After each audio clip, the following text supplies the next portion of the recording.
I know. Yes, I'm aware. This is late. Whatever. Sue me. I have a life. I have a job. And I have no internet at this house. So, things are difficult. But you know, we're gonna get this done. We're gonna go fast. We're not gonna waste time. Roll the freaking intro.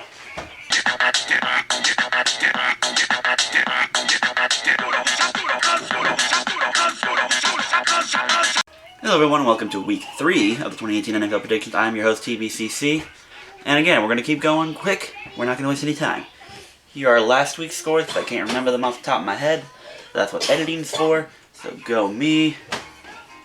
Again, not as good as normal, but rough bumps. We'll be fine. We'll catch up. We're learning. New system, new league, new rules, whatever. And yes, I'm wearing an ERB shirt. Sue me.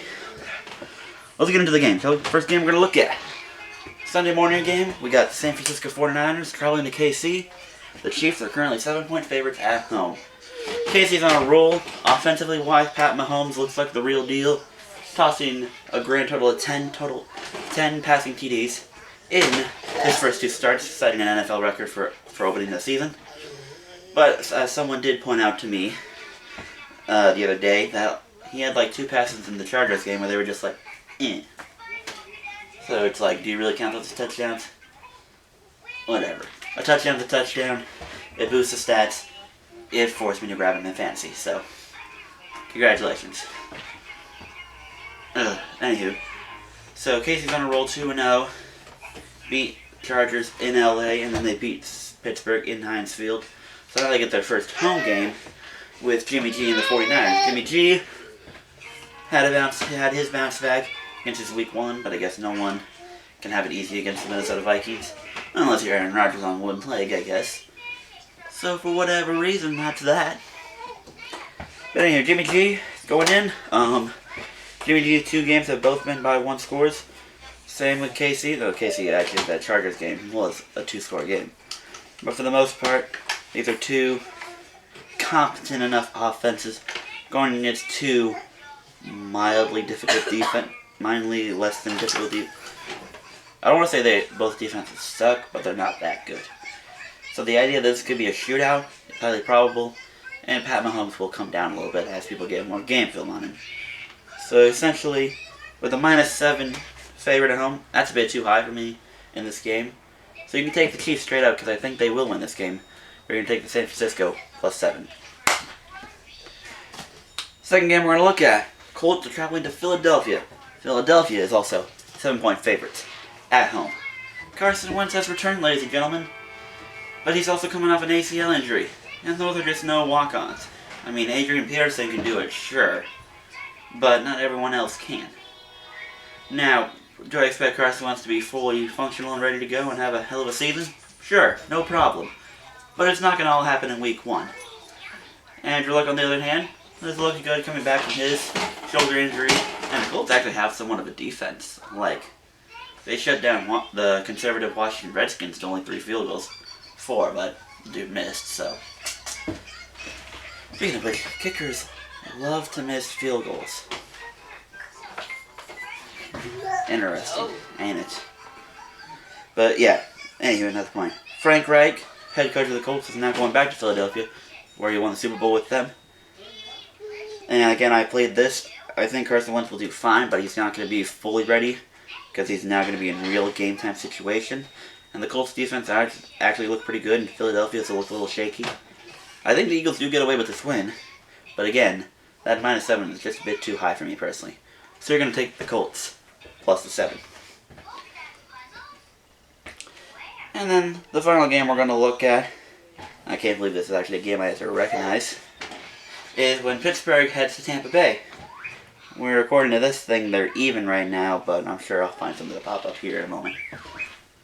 Pittsburgh is going in the complete opposite direction of what everyone projected them to be. Now, I could have told you I thought they would be 2-0 to start the season. I'm sure a lot of you did too. Casey, we didn't know, and Cleveland Browns are the Cleveland Browns. But last year we are 0-1-1 because ties. So, now I head in Tampa Bay where Ryan Fitzpatrick has decided perform outstandingly throughout his career. In fact, I actually did the research because I'm a research kind of guy. Take that away for a second.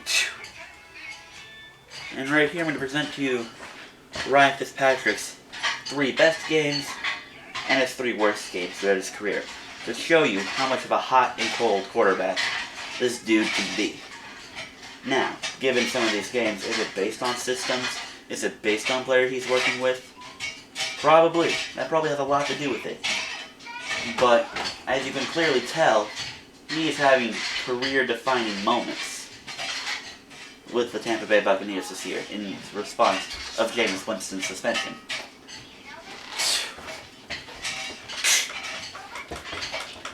I'm expecting some of the same things. Pittsburgh, who I've said for years has no defense. A lot of people want to say they have a topper defense. Maybe that's because they're playing inferior teams. But who am I to judge? Tampa Bay, if even they can even have half that spark, they should be fine against Pittsburgh. And it's in Tampa, so they have home field advantage. It's on a Monday night. They get that extra day to relax. And now there's controversy with AB, which is really hurting me because I have him on my fantasy league. But with that, it's in Tampa. Pittsburgh's going the wrong way. Tampa's going the right way. It's almost like a suicide pick. Not that kind of suicide pick, but it's dangerous. But I'm going to take Tampa Bay. And again, this thing says even. But I'm pretty sure there's an actual spread somewhere. In fact, I'm pretty sure there'll be one when I do the actual picks.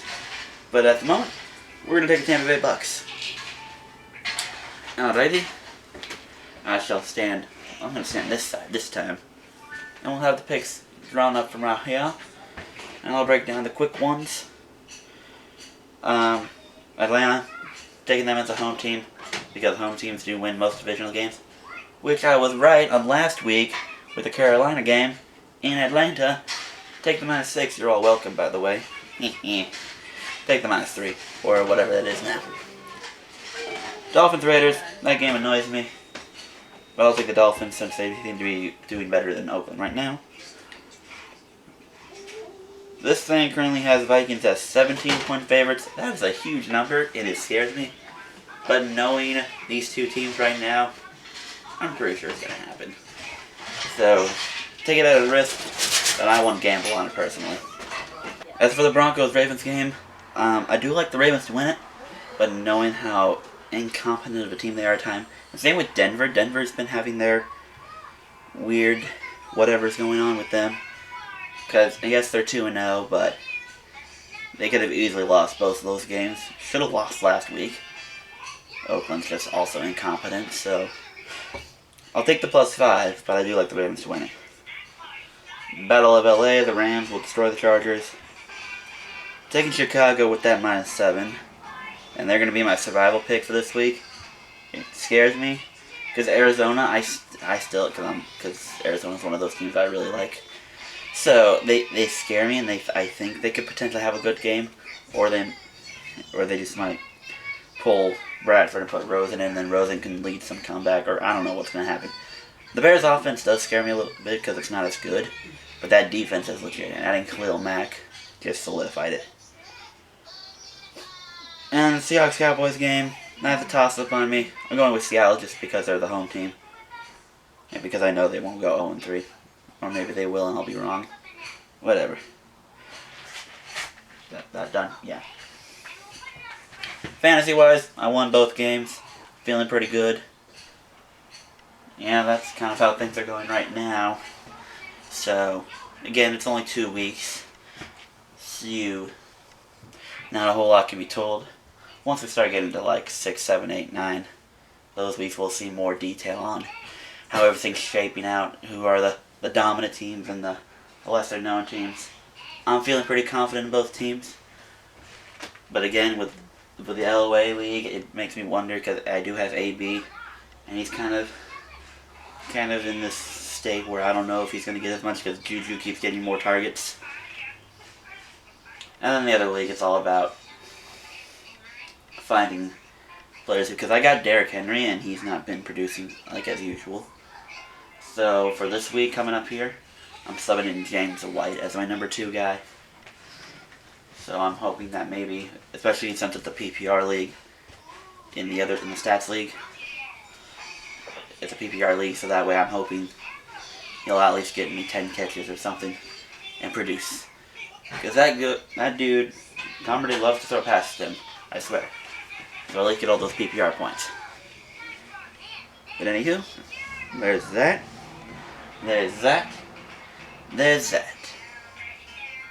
Now we're done, I think. I am Cody P of the Blancanini Kit. And I swear if we have another freaking tie, I'll wear a tie to the next video. I'm going to make that promise to you guys. The next tie game, that very next week, I'll wear a tie in my video. If I own a tie. I don't think I own a tie. Although, with that said, thank you all for watching. I shall see you all in the next video. Week 4.